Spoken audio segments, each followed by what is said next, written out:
ఇంకా ముందు నేను అందరికీ చెప్తా ఉన్నాను, అన్ని పార్టీల ఎమ్మెల్యేలకు చెప్తా ఉన్నాను, అంటే ప్రతిపక్ష పార్టీ ఎమ్మెల్యేలకు, మీకు ధైర్యం ఉంటే, మీరు ఏదన్నా ఉంటే డైరెక్ట్గా అటాక్ చేయండి, డైరెక్ట్గా మీరు ఛాలెంజ్ చేయండి, డైరెక్ట్గా అడగండి, డైరెక్ట్గా సలహాలు ఇవ్వండి, సూచనలు ఇవ్వండి. అంతేగాని మరి ఎక్కడో దాచుకొని మాట్లాడి మళ్ళీ మేము ఏదన్నా రండి అబ్బా ఛాలెంజ్ కంటే ఎవడు ముందుకు రాడు. మరి ఈరోజు కేసీఆర్ మైక్ పట్టుకున్నాడంటే అసలు ఇక ఆయన మొత్తం ప్రపంచంలోని ఇక నేనే గొప్ప స్పీకర్ని, నేనే ఒక గొప్ప విమర్శకుడిని, నేనే ఒక గొప్ప ప్రతిపక్ష నాయకుడు. అసలు ప్రతిపక్ష నాయకుడు ఎట్లయితావు ఒకసారి చెప్పు. మీ అయ్య మాట్లాడాలి, నువ్వెవరు మాట్లాడటానికి?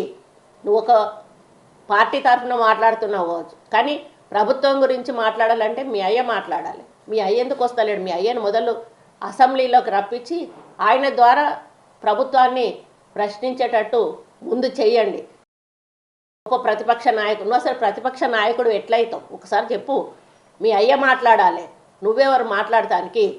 నువ్వు ఒక పార్టీ తరఫున మాట్లాడుతున్నావు, కానీ ప్రభుత్వం గురించి మాట్లాడాలంటే మీ అయ్య మాట్లాడాలి. మీ అయ్య ఎందుకు వస్తలేడు? మీ అయ్యను మొదలు అసెంబ్లీలోకి రప్పించి ఆయన ద్వారా ప్రభుత్వాన్ని ప్రశ్నించేటట్టు ముందు చెయ్యండి.